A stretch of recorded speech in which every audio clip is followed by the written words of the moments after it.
Hi, this is Burr Stewart, and join me for another enjoyable romp through a bunch of different train operations that took place here on the Burlington Northern Model Railroad a couple of weeks ago in February of 2025. As you can see, era, scale, or anything else was no limit to our creativity. There's the inside of a British engine. We'll show you that later. First, we started off with testing some track. As you know, when you glue ballast down to track, it's very scary. But a day later, it had dried up and we tested it with these locomotives. For people who aren't narrow gauge buffs, it's hard to explain the appeal of this when you could run standard gauge trains, but there it is. I never fail to enjoy watching steam engines in action.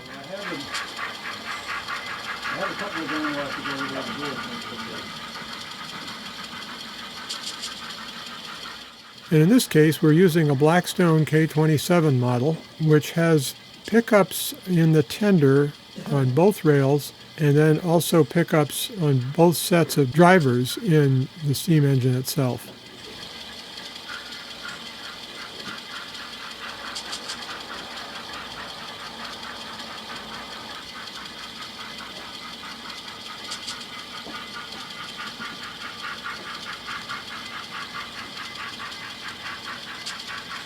So it's a fairly good way to test track, although you could argue that the long wheelbase of the total engine isn't ideal.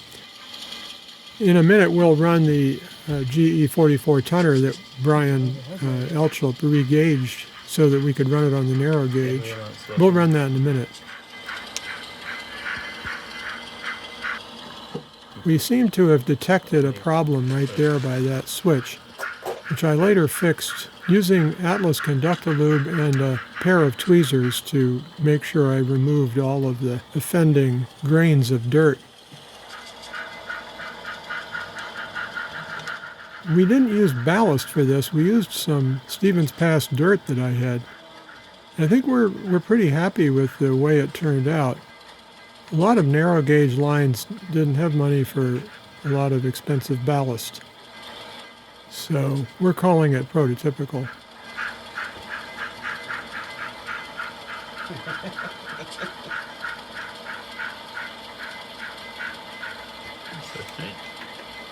We went down near those hopper cars, but we didn't test that entire track because we had already tested it. It was fine right then. You may recognize this scene from a short that I posted recently, just enjoying the K-27. We've been doing some rock staining recently too, which has darkened the rocks up a little bit, and I think it improves things. I think he needs to go all the way down the mine branch. Clearly. We got a little distracted when we were doing this testing and thought, oh, we'll run the train out towards the unfinished mine branch. It goes past that mine and over to the right here. I do like watching that, those counterweights going around in the outside frame thing.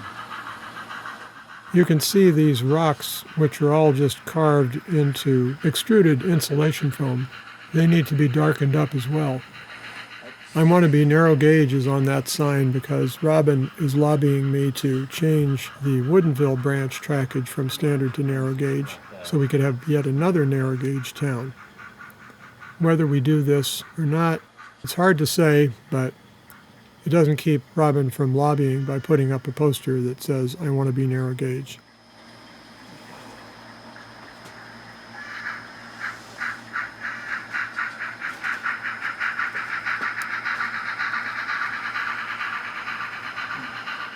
There it is again.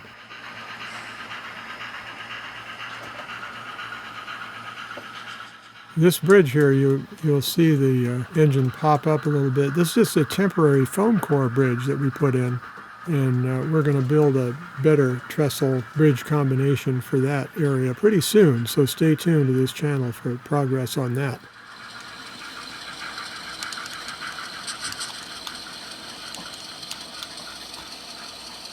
Well, that's enough steam engine fun for now.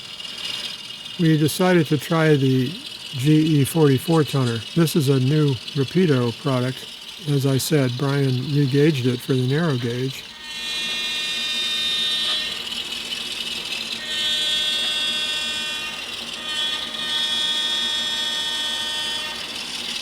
It comes with a bit of a current keeper type of capacitor in there, which you could argue makes it not ideal for testing track. But there are a lot of things we do on this railroad that are not ideal. What can I say?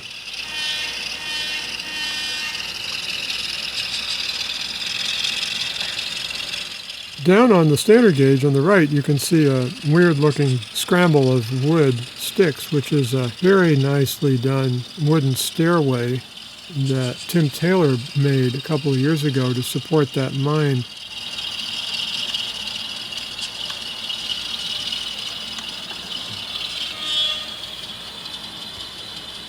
It was off because we made a few little changes to the scenery there, and we have to figure out how to get the stair back in there without damaging it.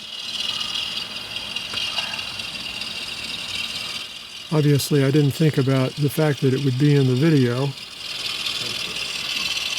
But this is reality model railroading on this channel, as you probably know by now. So you see all kind of warts and issues with the railroad because we're not trying to make perfect video. We're just trying to chronicle the progress and the fun that we have.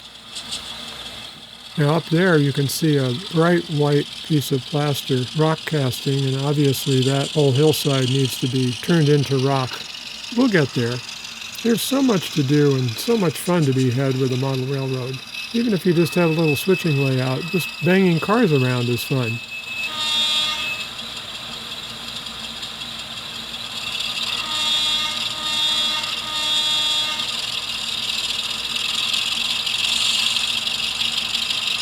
That's a very nice engine.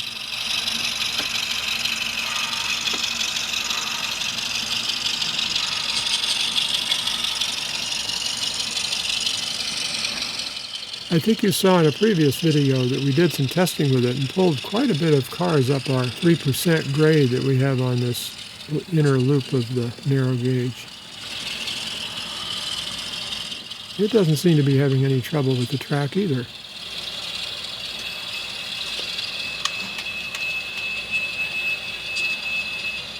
A nice brake sound there.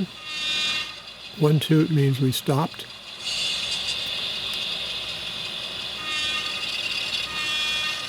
Two toots means we're going forward. All looking good.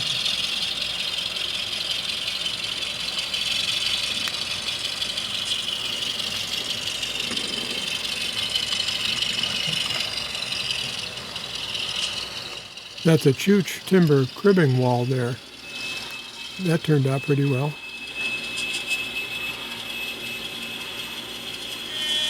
And that takes care of that. Now on another note,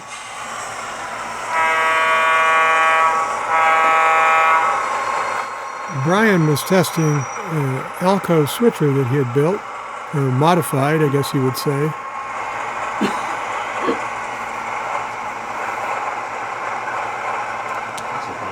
And he likes to put in super bright headlights and scale sound system speakers, and you can hear how great that sound is. Boy, oh boy. Well, that's nice. Well, I haven't tried yet, so I'm going to get this last week. You can program it from here, from there. It's got too much momentum, but not enough momentum on the brakes, and now we can change. If you take a look at these cars in the siding on the left, he's going to be pulling these as a test in a minute up to Skycomish.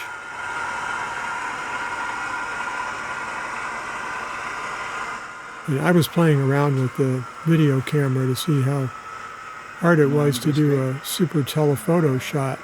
I got it in focus, but I was having trouble aiming it. See that? I think it's like a, I don't know, 20 times zoom or something, because I was standing on the other side of the room doing this. Pretty impressive. It's a Sony Handycam AX53. Oh, look at that steam engine. You saw that in the previous video too, with the live puffs of steam. Outstanding. That's an ore train of British cars in a British steam engine that Robin was running around.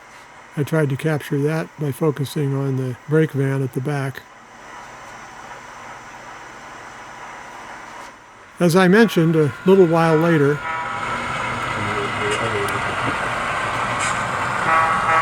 the switcher was able to haul this cut of cars all the way up my Cascade Mountain grade, which I think is not 3%, it's more like 2%. I tried to keep it down to 1.6% most of the grade, but I think there might be a little section of 2%.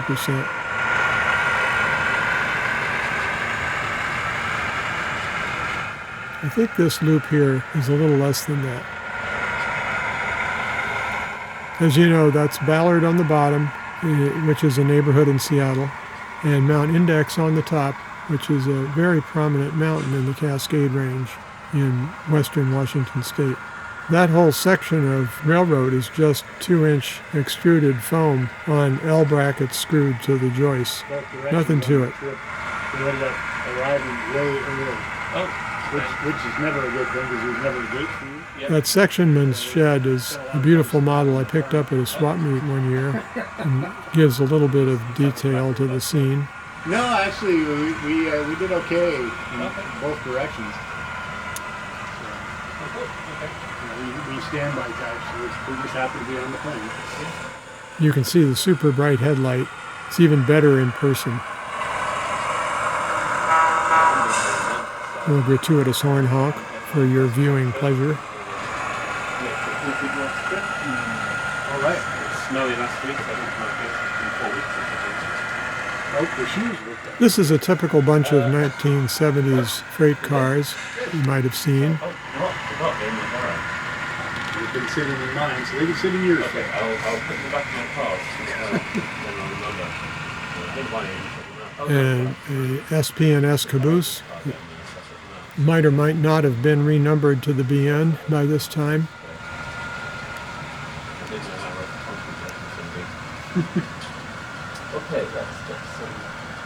I think it actually was. Look at that. It's got a BN number on it. Beautiful. I think that's one of Ed Austin's models. Don't you just love seeing all that horsepower in one place? And I love the Caterpillar tractor too. Really?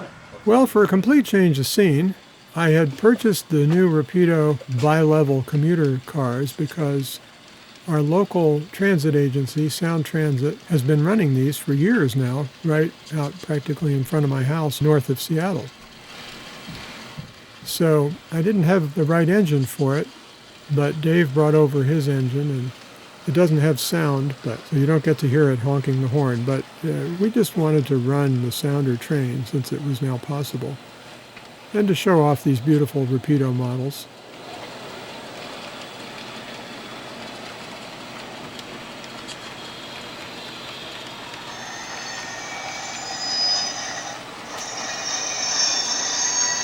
Any excuse to hear that squealer. This is a push-pull operation, so this would be the morning commute coming from Everett down to Seattle. And I don't have room on the layout to actually model the commuter operations, but that doesn't keep us from running the train, right? You can see that cut of cars in the Delta yard has changed its direction because we went up to Skykomish with that switcher of Brian's and we went around the loop and came right back.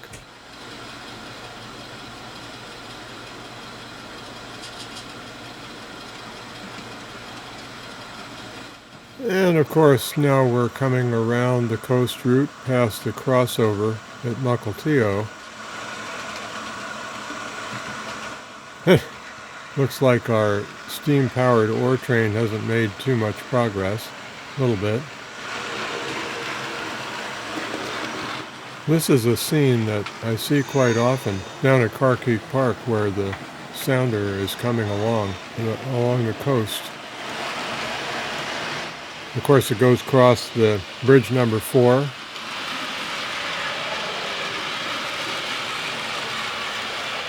And past the Inner Bay Yard on what used to be a single-track main line. I think in Inner Bay Yard it's now a double-track main line, and the yard isn't what it used to be in terms of the way they use it. But it's still there, and it's certainly still here, running just like it did in 1973, of course with the exception of the modern cars.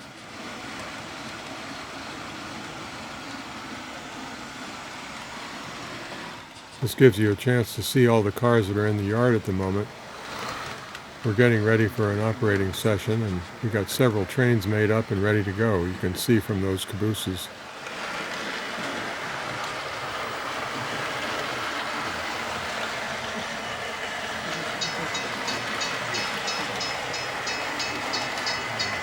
Downtown Seattle, and one day we plan to have even more bells and flashing red lights there. That'll be fun. Mount Rainier and the north portal of the tunnel underneath downtown Seattle. Now that was the morning commute down from Everett to Seattle. A few minutes later, we have the afternoon commute. And this is a push-pull operation, so they push the cars all the way back to Everett.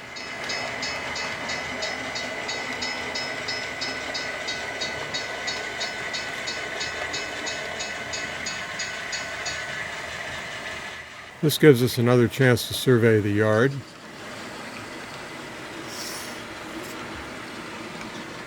Those trains that are made up and ready to go.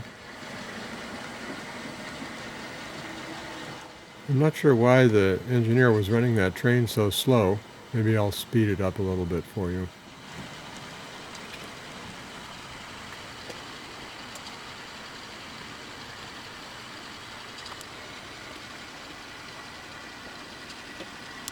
This telephoto angle gives you a chance to see the main line slinking around on the north end of Interbay Yard, underneath the Emerson Street overpass, and around the approach to the bridge number 4.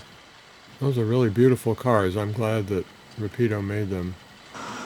Having crossed through bridge number 4, there's the Ballard branch. It was really called the Fremont branch.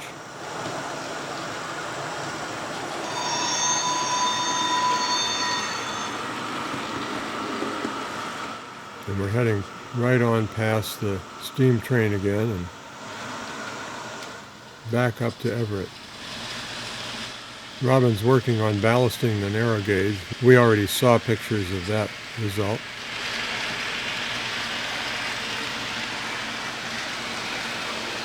Squid Bridge as usual.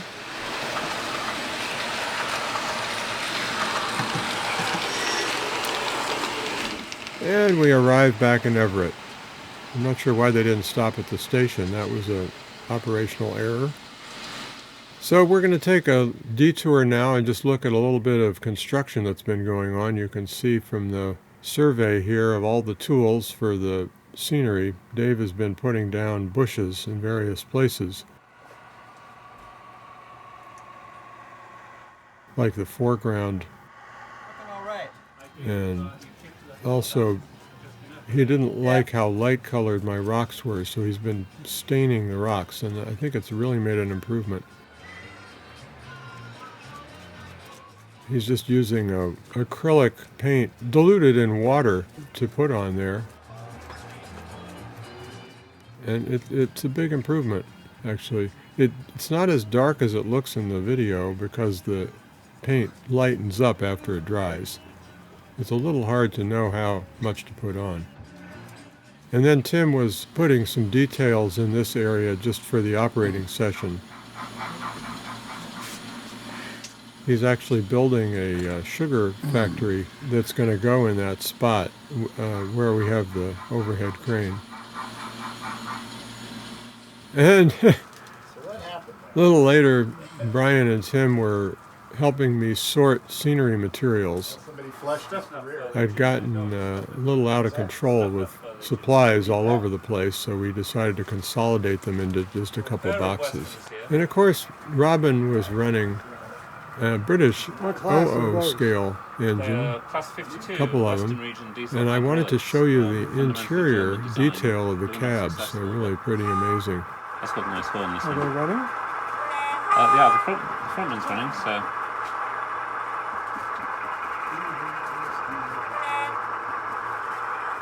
I guess first we're going to let this engine exercise itself. We're leaving your custom mix. Your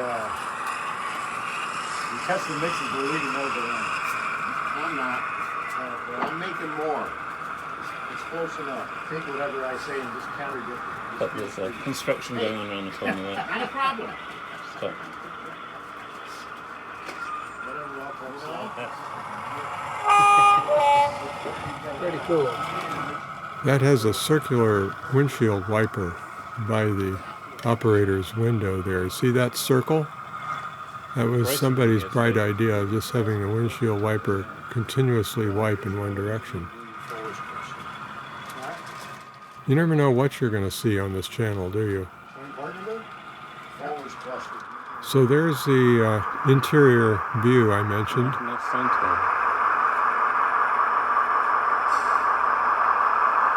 Look at all that stuff in there. That's D10. Trying to get into focus, not too successfully. Yeah, there we go. Western Trooper.